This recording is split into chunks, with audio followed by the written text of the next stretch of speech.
Eu atendi um menino de nome Gabriel. Esses nomes, é claro, eles são nomes fictícios, ok? Que nós vamos aqui preservar o sigilo e o segredo de consultório.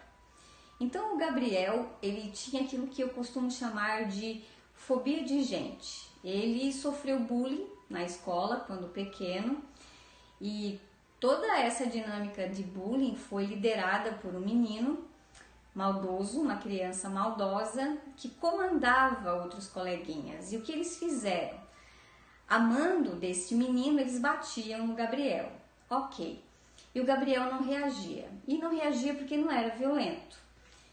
E passou o tempo, todos esses meninos continuaram estudando na mesma escolinha, juntamente o Gabriel. E o bullying continuou, mas continuou de que forma? Este menino, o mandante, que haviam batido no Gabriel quando ele era pequenininho, agora ele mencionava aquele feito, se enaltecendo que havia batido no menino, e cada vez que eles, em sala de aula, a professora falava o nome do Gabriel, citava o Gabriel, fazia chamada, ou de alguma maneira o Gabriel era apontado, esse menino prontamente começava a tirar uma onda com a cara do Gabriel. E ele dizia, olha, tá ali o covarde, tá vendo? Eu bati nele, lembra? Eu bati nele quando ele era criança, ele não reagiu, ele é covarde.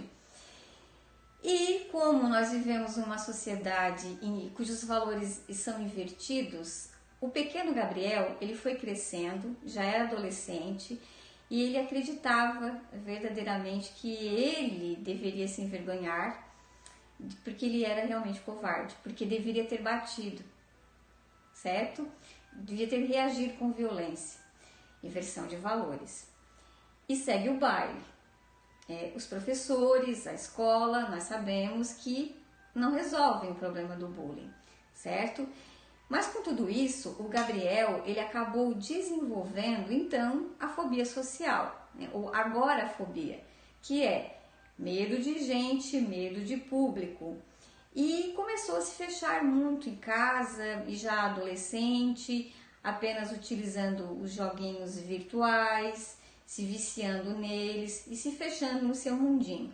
E me procurou com a idade de mais ou menos 18 anos, um menino com grande potencial, mas com medo.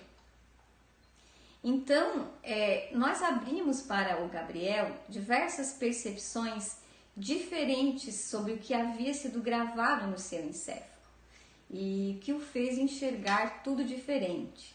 Veja bem, o que ele compreendeu? O menino tinha problemas em casa, o menino não era um menino feliz, ele não era um menino saudável, que tinha uma família que dava atenção.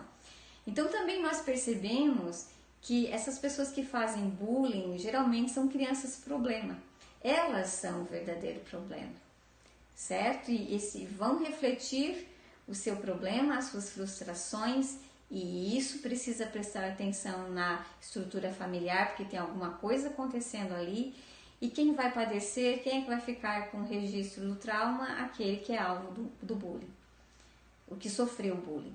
Então o Gabriel acabou entendendo, né, que o menino tinha problemas em casa, coisa que ele não tinha. Ele vinha de uma família muito bem estruturada, um menino muito bem amado pelos seus pais.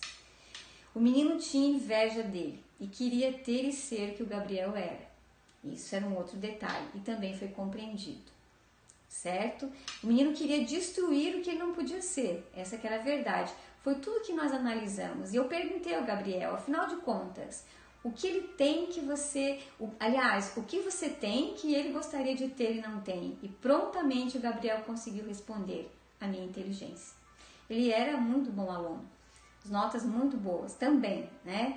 Então veja bem que quando ele descobriu tudo isso, a autoestima, tudo aquilo que ele não havia desenvolvido, ele renasceu. É claro que eu devo explicar a vocês que isso não é milagroso, que isso não é feito em uma sessão apenas, mas que com vagar, né, com várias conversas, você vai alinhavando essa nova compreensão. E preciso deixar muito claro aqui que precisa haver o querer do consulente. Do contrário, nada acontece. Mas é assim que funciona a mente humana. Você vê, é automático.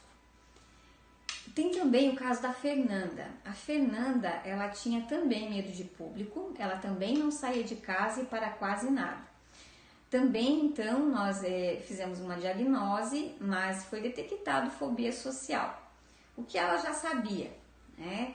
E o caso dela também era medo, ela tinha crises de pânico em público. E o que aconteceu com a Fernanda? Ela, quando criança, sofreu vários traumas vindos da pessoa do pai dela. E eles estavam em um restaurante certa feita e ela teve uma crise de pânico, porque ela já tinha estes engramas, esses traumas. E o pai não a atendeu, muito pelo contrário, na sua ignorância, ele brigou com a Fernandinha. Fernandinha aqui também é um nome fictício, ok?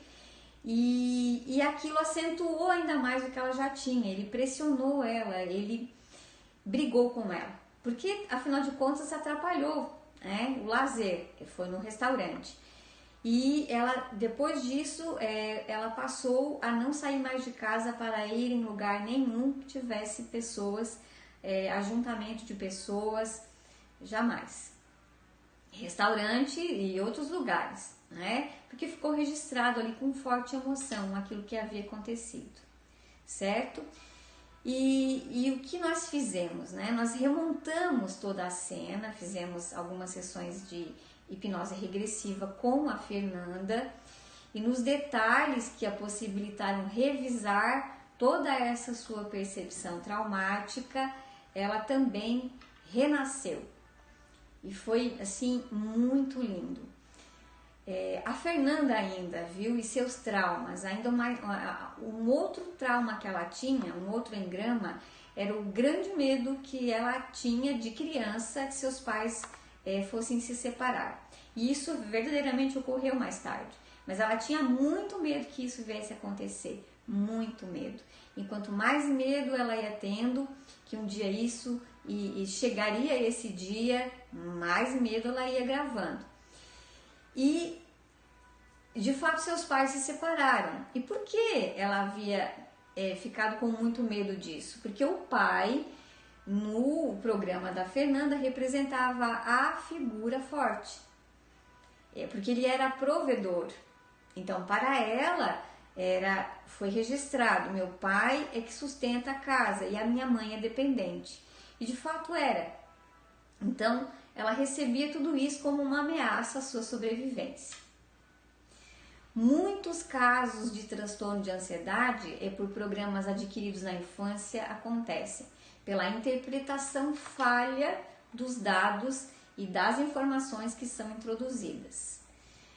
Vou explicar então aqui agora como é que se grava, né? Esse registro é feito através da emoção e dos sentidos. Quanto mais intenso for uma emoção captada pelos nossos sentidos, direto isso vai ficar registrado e é feito sem cognitiva ou compreensão destes fatos e sem um raciocínio. Por quê? Porque é tudo muito rápido e não houve o tempo. E o que liberta dessa compreensão traumática? E aí entra o nosso trabalho. O que liberta é a compreensão. E isso nós fazemos levando esse consulente em hipnose regressiva.